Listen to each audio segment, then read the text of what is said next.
everyone, it's Patrick. Monday, October 24th. Hope you guys all had a great weekend. I was thinking this morning, I was doing my quiet time, and I had a word that was dropped into my heart that I focused on a little bit more, but it was a sprinter versus a marathon runner. And it really spoke to me because I think oftentimes I get so focused on running the sprint, or I get focused on that task or this task, or just get caught up in my day that I forget that it's a marathon.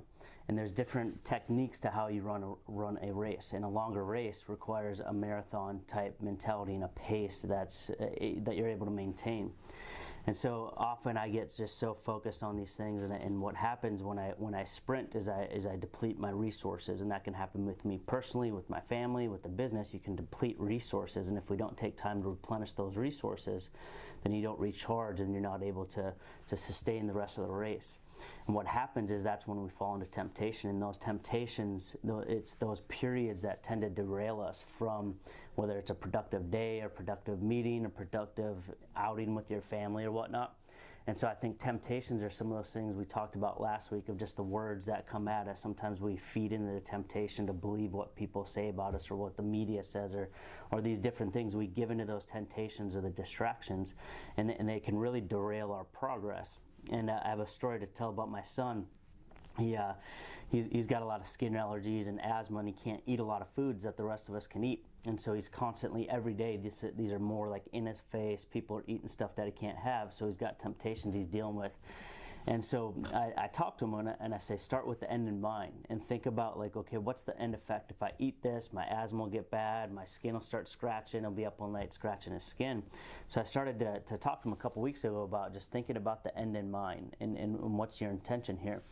We were having this talk because he was in his class, his teacher's got a jar of Jolly Ranchers, and he would wait till the rest of the kids go out, and then he would stay back and he'd steal a Jolly Rancher. And so we talked about it, and I was just like, teaching him through, hey son, we all have temptations, we all struggle with stuff, but this is part of life if you can figure that out now, and you do that by thinking about the end game, think about the consequence. And what will be the effect of giving in that temptation, and think about that to interrupt the temptation to steal a Jolly Rancher. So then last week I come home and my wife's like, so you got to talk to Caleb again. So I go and talk, and he tells me he stole another Jolly Rancher. And I was like, buddy, didn't you think about the consequence and what will happen? It's like, yeah, I stopped and I thought about it, but I said it was worth it, and I said, come here, Jolly Ranchers. And that was like his response, was just this, come here, Jolly Ranchers. And I was like, okay, maybe I gotta give you a bigger consequence. So he's grounded from his technology until the end of the year is a big one, because his iPad, you take that away, he can't handle it. But it was just funny, because how many times do we know the result, right? We know the consequence, but we still say, come here, and we give into that temptation. And it's that short-term mentality. I think it's that sprinter mentality, or that when we deplete our reserves, that we give into those temptations, and they do have a big effect. Caleb, for 2 nights, he's up, can't breathe at night, his skin's scratching, so he's got that little bit of pleasure for that, that longer term pain. And so trying to teach him to not give into those temptations, I think, is important, and that really resonated with me as I thought about this morning, just that sprinting versus running the marathon, and running a good pace, a good healthy pace. And as a company where growth is one of our core values, it's going to be easy to get caught up into the chasing the goal, or chasing the objective, or chasing growth, but it's counterintuitive to think that, hey, I have to go slow to go fast, I have to slow down to get this right before we can achieve our goal. So as we look to wrap up October here, we got one more week, then we go to November, and then the holiday season. It's going to be important to focus, what are the diligent things I need to do on a daily basis to run that race good.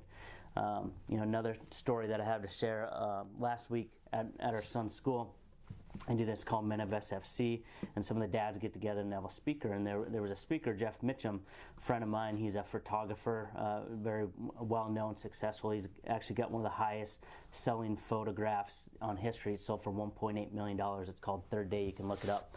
And so Jeff, he's telling stories about being out in the Sierra Mountains, taking photos of grizzlies, and just these different experiences, telling this photo, and just his career when he goes out and he hikes out to get these great photos, telling all these stories, and then he kind of switches gear and he starts talking about marriage, and I know this guy, I've known him for a little bit, but I didn't know that his wife passed away about 8 months ago, and he's got an 8-year-old and a and a 15-year-old.